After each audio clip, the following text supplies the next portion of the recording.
वर्ष 1948 में पाकिस्तान में एक नई पार्टी की स्थापना हुई और भारत में भी नई पार्टी की स्थापना हुई, जिसे आज भारत में इंडियन यूनियन मुस्लिम लीग कहते हैं। और इस पार्टी के संस्थापक थे मोहम्मद इस्माइल। मोहम्मद इस्माइल भारत के बंटवारे से पहले मोहम्मद अली जिन्ना की party all India Muslim league के सदस्य थे और वर्ष 1945 में वो मुस्लिम लीग की मद्रास इकाई के अध्यक्ष भी रहे थे। लेकिन जब बंटवारे का ऐलान हुआ तो उन्होंने पाकिस्तान की जगह भारत में रहने का फैसला किया, यानी वो जिन्ना के साथ पाकिस्तान नहीं गए। और इसके बाद जब जिन्ना की पार्टी को भंग कर दिया गया तब मोहम्मद इस्माइल इस प्रस्ताव के पक्ष में नहीं थे कि जिन्ना की इस पार्टी को भंग कर दिया जाए। वो चाहते थे कि ये जिन्ना की जो पार्टी है ये भारत में ऐसे ही चलती रहे। ये बात है 9 नवंबर 1947 की, जब भारत में जिन्ना की पार्टी के बचे हुए नेताओं ने एक संयुक्त बैठक बुलाई और इस बैठक में यह प्रस्ताव रखा गया कि जिन्ना की पार्टी को भारत में भंग कर देना चाहिए और इसकी जगह भारत के मुसलमानों के लिए एक नई पार्टी बनानी चाहिए। लेकिन उस समय मोहम्मद इस्माइल इस बात के पक्ष में नहीं थे, वो इसके खिलाफ थे और उन्होंने इस प्रस्ताव का विरोध करते हुए यह इच्छा जताई कि भारत का विभाजन कराने वाली जिन्ना की पार्टी को भंग ना किया जाए और इसे भारत में उसी नाम से बरकरार रखा जाए। ये बात हम एक रिसर्च पेपर से निकालकर आपके सामने कोट कर रहे हैं और यह रिसर्च पेपर केरल के एक सरकारी लॉ कॉलेज का है। मैं अपने साथ लेकर भी आया हूं। इस रिसर्च पेपर में लिखा है कि मोहम्मद इस्माइल जिन्ना की मुस्लिम लीग को भंग ही नहीं करना चाहते थे, लेकिन जब वर्ष 1948 के मालाबार डिस्ट्रिक्ट बोर्ड के चुनाव में मुस्लिम लीग 42 में से 42 सीटें हार गई और उसे समझ में आया कि भारत के लोगों में मोहम्मद अली जिन्ना की मुस्लिम लीग को लेकर बहुत रोष है। भारत के लोग जिन्ना की इस पार्टी को पसंद नहीं कर रहे और यह पार्टी चुनाव हार रही है क्योंकि इस पार्टी ने भारत का बंटवारा करवाया था।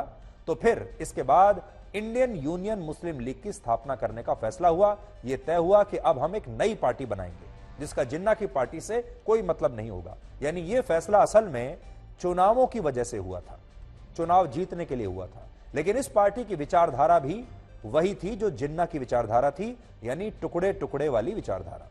नोट करने वाली बात यहां यह है कि 10 मार्च 1948 को मद्रास में मुस्लिम लीग के कुल 147 नेताओं की एक बैठक बुलाई गई, जिसमें से सिर्फ 30 नेता ही शामिल हुए। 147 में से 30 नेता आए और इन 30 नेताओं ने मिलकर इंडियन यूनियन मुस्लिम लीग की स्थापना की।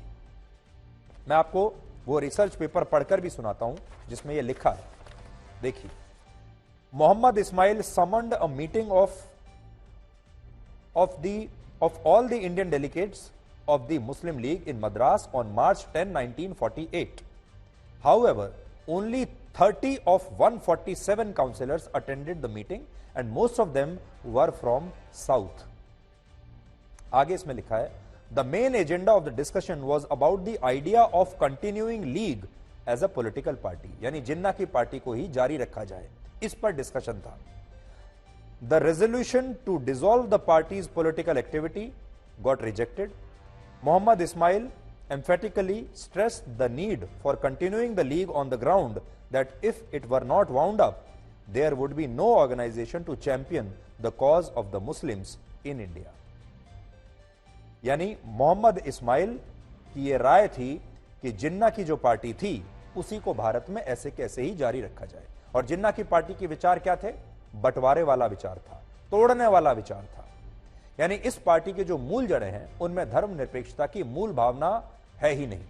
इससे भी बड़ी बात यह है कि इस पार्टी के संस्थापक मोहम्मद इस्माइल भारत की उस संविधान सभा के भी सदस्य थे जिसे भारतीय संविधान का रचनाकार माना जाता है, जिसमें भारत का क्या संविधान बनेगा उस पर चर्चा हो रही थी। आज धर्मनिरपेक्ष भारत में सभी धर्मों के लिए समान कानून नहीं है, आप जानते हैं। और आपको यह भी पता होगा कि आज भी जब हम बीजेपी की सरकार में किसी मंत्री का इंटरव्यू करते हैं तो एक सवाल जरूर पूछते हैं कि भारत में यूनिफॉर्म सिविल कोड कब लागू होगा, क्योंकि हमारे देश में यूनिफॉर्म सिविल कोड लागू नहीं है, यानी सबके लिए, सब धर्मों के लिए समान कानून नहीं है। आप जानते हैं इसके पीछे क्या कारण है, ये किसने करवाया? इसका एक बहुत बड़ा कारण यही इंडियन यूनियन मुस्लिम लीग है और इसके संस्थापक मोहम्मद इस्माइल हैं। कैसे? मोहम्मद इस्माइल ने ही संविधान सभा में यूनिफॉर्म सिविल कोड का विरोध किया था और मुसलमानों के लिए पर्सनल लॉज को संवैधानिक शक्ति देने की मुहिम चलाई कि मुसलमानों के लिए मुस्लिम पर्सनल लॉज अलग होने चाहिए। और इसी की वजह से भारत में सभी धर्मों के लिए समान कानून का सिद्धांत लागू नहीं हो पाया, क्योंकि तब इन लोगों ने विरोध किया। और जिस मुस्लिम लीग को राहुल गांधी धर्मनिरपेक्ष बता रहे हैं, वो पार्टी खुद अपनी वेबसाइट पर अपनी 5 उपलब्धियां जो बताती हैं वो आज हमने पढ़ी, और ये 5 उपलब्धियां एक खास धर्म से ही जुड़ी हुई हैं। पढ़कर मैं आपको बता रहा हूं इनकी वेबसाइट पर ये अपनी 5 उपलब्धियां क्या बताते हैं। पहली उपलब्धि, मुसलमानों के पर्सनल लॉज को संवैधानिक शक्ति दिलाना। दूसरी उपलब्धि, बाबरी मस्जिद के मामले में मुस्लिम पक्ष का सहयोग करना।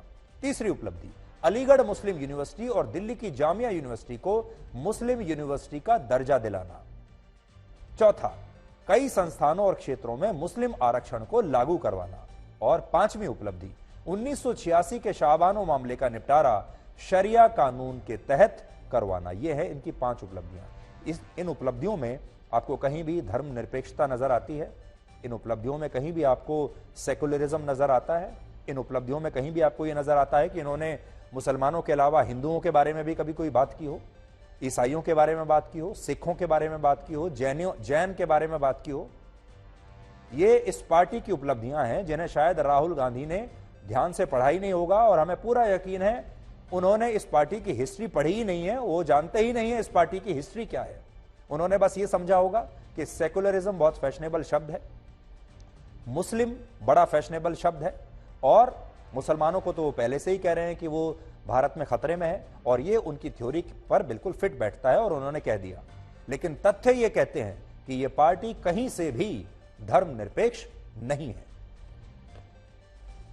भारतीय जनता पार्टी, जिसको करोड़ों लोगों ने देश में एक नहीं 2 बार चुनकर लाने का काम किया है, उसको वो नफरती बुलाते हैं और मुस्लिम लीग को सेकुलर कहते हैं।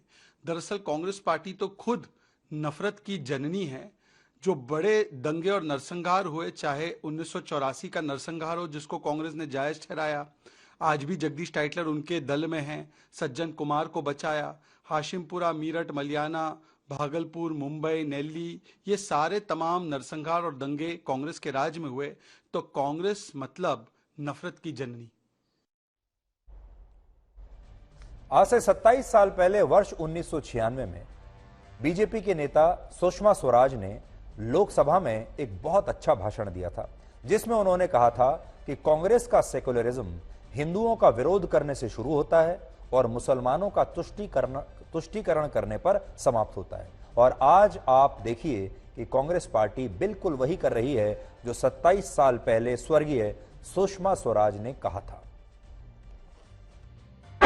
सच्चाई तो यह है अध्यक्ष जी कि चूंकि हम अपने हिंदू होने पर शर्म महसूस नहीं करते, इसलिए हम कम्युनल हैं, इसलिए हम सांप्रदायिक हैं। और इस देश में जब तक आप अपने हिंदू होने पर शर्मिंदगी महसूस नहीं करते, आपको इन तथाकथित बुद्धिजीवियों से सेकुलर होने का सर्टिफिकेट नहीं मिल सकता। लेकिन इनका सेकुलरिज्म हिंदू को गाली देने से शुरू होता है, और अगर आप उस गाली देने के कार्यक्रम में शिरकत नहीं करते तो आप सेकुलर हो ही नहीं सकते।